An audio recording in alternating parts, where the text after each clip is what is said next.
Hello everyone. Today we would be talking about the national income method of national income calculation. Before we begin, we must understand what are we going to do in this method. We will try to add up all the incomes, all the factor incomes which are generated in the economy to land on one figure which gives us the national income of the nation, right? So it means we have to add all the types of factor incomes. And when I say factor incomes, it means the earned incomes. If we think what can be the examples of the earned incomes can be the wages, the salaries, the interest, the rent, and all other types wherein there is a bilateral phenomena happening, means for something you're giving, some return is coming to you in terms of income that is generated on account of your productive services. So to understand this method better, let's go with the help of whiteboard.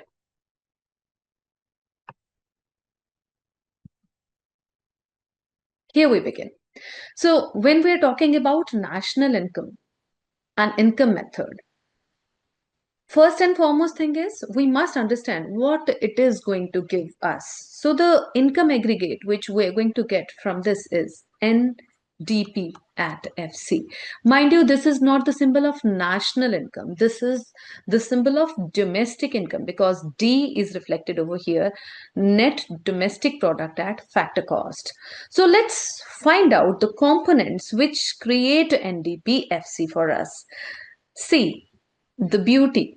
This COM tells us the components of income method. One is C, the other is O, and the other is M. Let's have some detailed elaboration here. C is compensation of employees. And when I talk about compensation of employees, it means this income is earned wherever we see an employer and employee relationship happening, right? So it has primarily three components. One has to be in terms of cash money because we are no more in barter system. So it can be salaries, wages, cash, whatever way it is given. So that is the cash component which a person earns out of his productive services. Then we have the second component as the kind component. And when there are certain benefits which are given in kind, like some people are given the benefits of a cook or a maid or a driver or a gatekeeper or any other thing, the gardener. Right. So all these benefits are converted into their imputed worth and are added to get the value of the compensation of employees. And the third is the social security schemes, means any contribution which is given for the well-being of the employee by the employer would be a part of COE.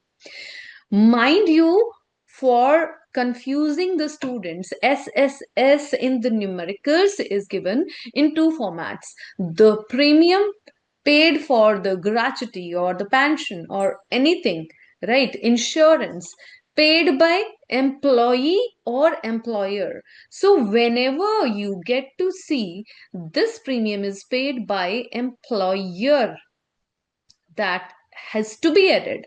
And if it is paid by employee, that has not to be added. Why so? Because employee is paying out of what is given to him. So it's nothing added over and above his benefits, right? So we need to add the all the components of the benefits given by the employer to employee. So it can be the cash component, it can be the kind component, and it can be the social security component. So all these three are combined together to make one component of the national income by income method, that is COE, compensation of employees. Now let's talk about the second component, that is O. O is called operating surplus. operating surplus. Right. Let's talk about this in a bit of detail. When we talk about operating surplus,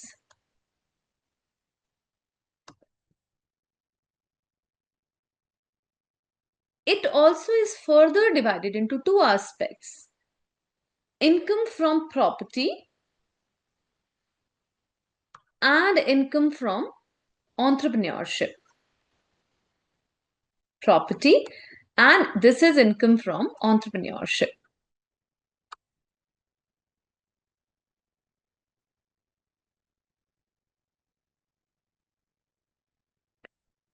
Now, what all comes under income from property? It includes rental income, it includes the royalty, and interest income. And when we talk about income from entrepreneurship, it means the profits generated when you are an entrepreneur. Let's talk about all these components in detail. So, rent received would be a part of national income on account of the property. Then you have royalty. Royalty comes when you have the ownership of subsoil assets.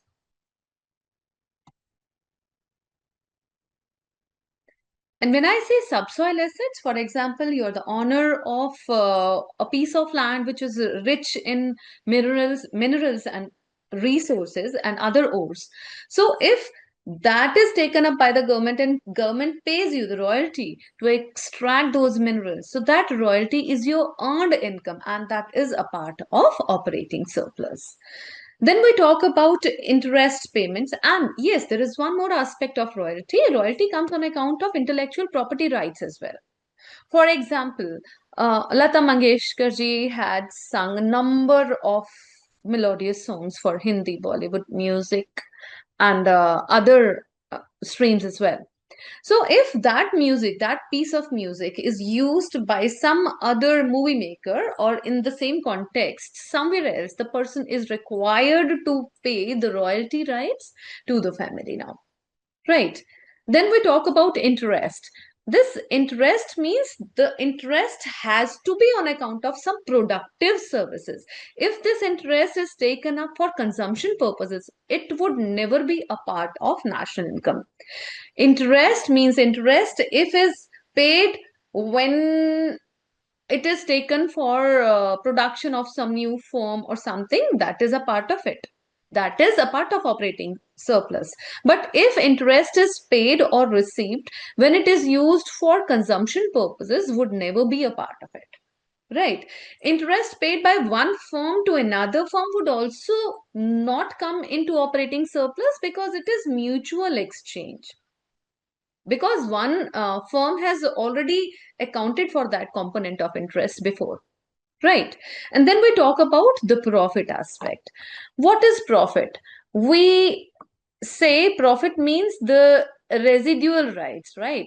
So if a person, the entrepreneur, tries to combine all the factors of production, does all the functions like planning, controlling, staffing, and whatnot. So, whatever is the residue after giving away all the expenses is profit for him. So, that is his earned income on account of his productive activities. We must also know the components of profits. When I say profit, listen, profit has got primarily three components, and what are they? Profit's first and foremost component is the corporate tax. When I say the corporate tax, it is also called corporation tax or profit tax, right? So this is our first and foremost duty, to pay our levies or the dues towards the government. So this is the first component. After paying this component, then only we can think about the other segregations of profit. Right. The second is, then we have to think, is there anything which we need to keep on with us for any unforeseen circumstances, for any expansion, for any future plans? So what is undistributed profit is our second component. So this is undistributed profits.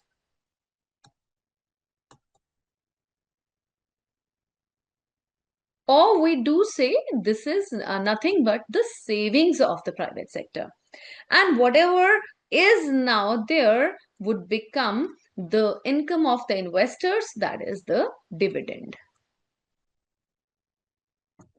So many a times you would have profits not directly given to you in the numericals, and you would be given all the three components. Then you would be looking for all these three components to be clubbed and united to make the component of profit, which would again be added into rent, royalty and interest to make it operating surplus. So sometimes we begin from the bottom to top to land on one component of the income method. Here, I need your attention to explain one thing more.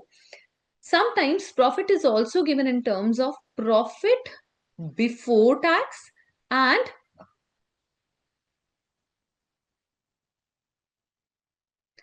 profit after tax. So what does it mean?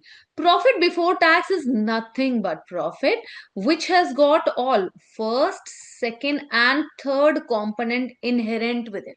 Profit before tax means even the tax hasn't been paid. It means even the first component has not gone. It means it's the profit which you are looking for.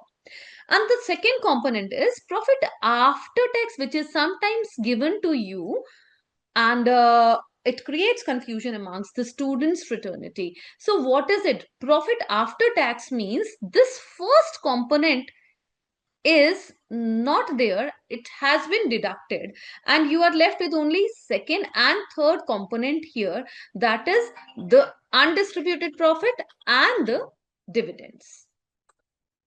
So when we talk about profit after tax, what is it?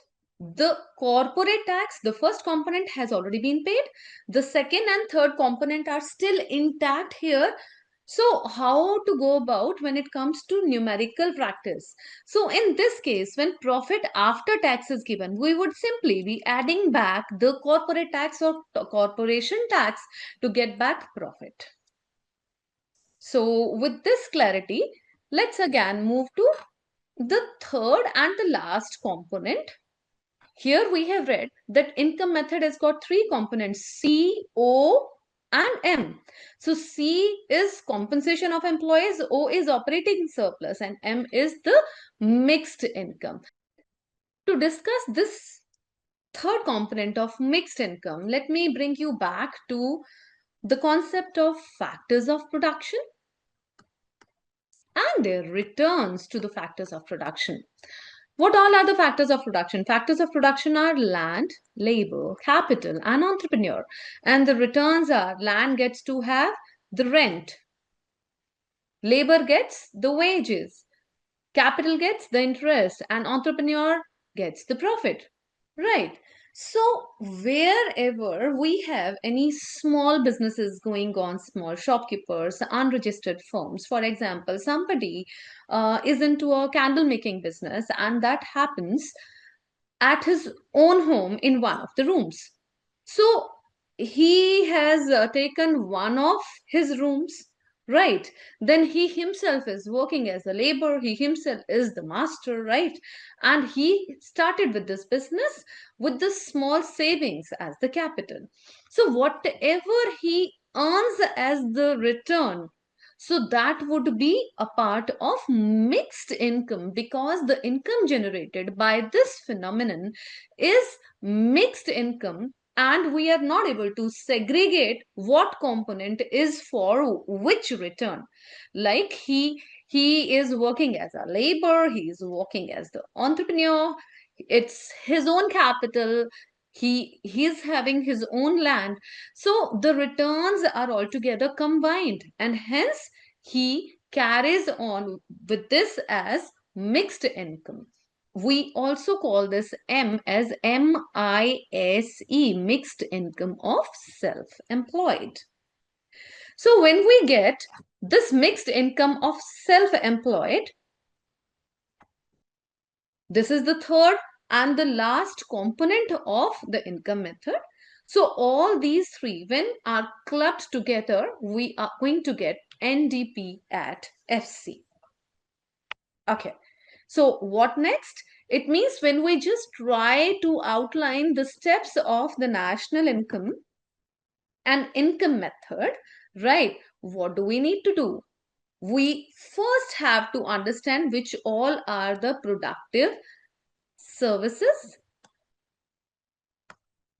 and hence the productive incomes of the economy. And these productive incomes, when are clubbed together, they will give NDP at FC. Now, because this is N, so we have to find the national income, that is NNP at FC. So how do we convert the same? NNP at FC when is converted from NDP at FC. So rest all are the same components, but for this D, domestic. So what do? We simply add NFIA, net factor income from abroad, to get NNP at FC. And here we go. And we are done with this national income method. Okay. Now, let's talk about some of the precautions of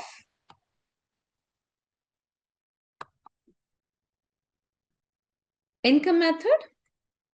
And these are very easy to understand.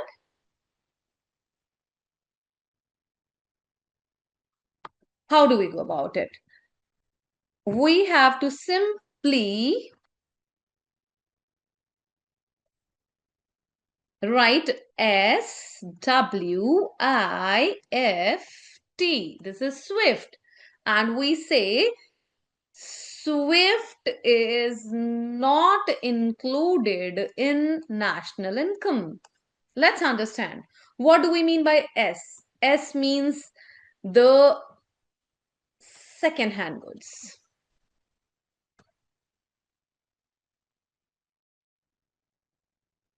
The income on account of second-hand goods would not be a part of national income, though the commission, because this is fresh in its nature, it's for the first time it's given as the productive services, that commission would be included. Second is the windfall gains. So windfall gains come under the category of unearned income, so would not be a part of national income. Third is the I is illegal incomes. Whenever we're talking about illegal incomes, it is not in the dictionary of the national income because it's out of it. Illegal has no place in this calculation, right? And then we have the fourth one is F. F is the financial transactions. So financial transactions of purchase and sale of shares, debentures, bonds, and the incomes generated on account of these financial gains, financial transactions would not be a part of national income because these do not result into any productive service in the economy. These merely change the title. And the last is transfer incomes. Transfer incomes are nothing but the unearned incomes. So transfer incomes are not a part of national income because whenever we are talking about income method, all the factor incomes, means the earned incomes or bilateral incomes, have to be included in national income. So here we come to the end of this income method, and stay tuned for the next video. We would be talking about the numerical aspect of all the methods also. Have a great time. Bye-bye.